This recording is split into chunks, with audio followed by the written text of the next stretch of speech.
When you need to make your next equipment purchase, join more than 100,000 others who have registered to bid at purplewave.com. These bidders trust us to represent thousands of pieces of ag equipment, construction equipment, and vehicles each month with no reserves and no gimmicks. Simply visit purplewave.com to get started and experience the convenience of bidding anytime from anywhere with a company you can trust. Purple Wave Auction. Straight, simple, sold.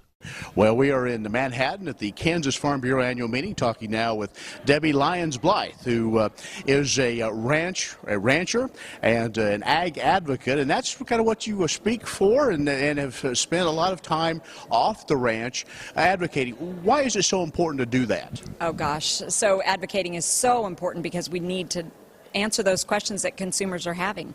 This is really an awesome time. We have people that are interested in how we grow our food, and they've never been interested in that before. But they're asking questions that are tough, and they get defensive, and it's hard for them to answer. We need to use this as an opportunity for that conversation. Some things that you talked about, I think, are some common sense things that maybe we don't think about, is that, regardless of what community you're in, it's not maybe a Manhattan or a Topeka, it's the small rural communities that people really do have questions about.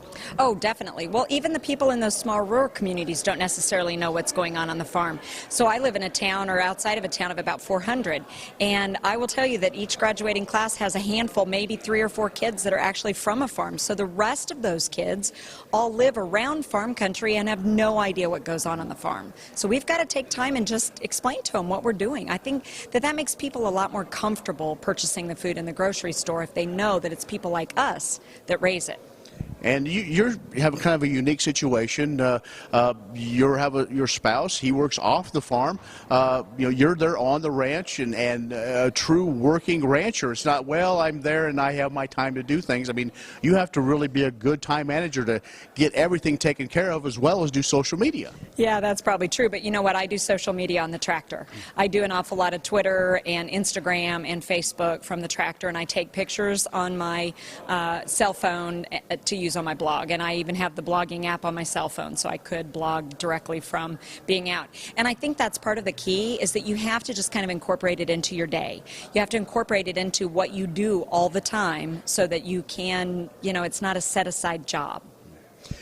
One of the things people may remember you by, it was 2012, is that right? You were Farm Mom of the Year, which basically probably started this even more. I think you were doing some of that beforehand, but really that kind of gave you that base to continue to be able to speak to folks all over the country. Yeah, it's helped me to be able to get out to some of those ag groups, and Monsanto has paid my way a little bit to get to some of those groups, and just to be able to encourage more advocates. And I really enjoy encouraging advocates, because I think that the more we have, the better. Everybody can be an advocate in their own way. They don't have to feel like it's a specific job that only certain people can do. Everybody can do it. But honestly, I love talking to consumers. I really enjoy when I get to go to a consumer experience that I can visit with them and give a speech specifically about what we do, and that's a lot of fun. Say somebody wants to get started, they've been waiting, they've been kind of watching folks like you and others and go, well, that'd be kind of fun, or I think I have a story to tell, but they don't know for sure where to start. They see people on so many of the different media channels. How and is there a good place to start? Well, when I think one of the best places to start is face-to-face advocacy in the grocery store. And I always swing by the meat case. I don't need to purchase any meat with my own in the freezer, but I always swing by the meat case just to see what people are purchasing and what kind of people are at the meat case. And then I just talk to them. I just say, what are you going to do with that steak? What are you going to do with that roast? Or do you have a good recipe for that? And, sometimes I get good recipes from them, but oftentimes what I get is I have no idea what this cut is. I've introduced people to the flat iron steak, specifically just standing in the grocery store meat case. But I think once you've gone past that level, you can step into social media if you want to, and blogging. But blogging is a bigger job than what it seems. It's not a write it and they will come. You have to get found. You have to work very hard to get your message out there and curate the followers for your blog. And it takes an awful lot of work. And the writing it is actually the smallest amount of my time.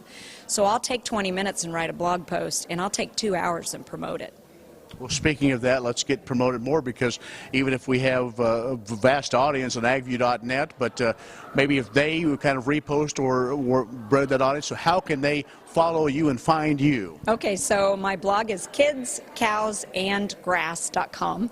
And so specifically, I love it when people will spread my message, and then it's kind of a you scratch my back, I'll scratch yours, and I'll help spread your message.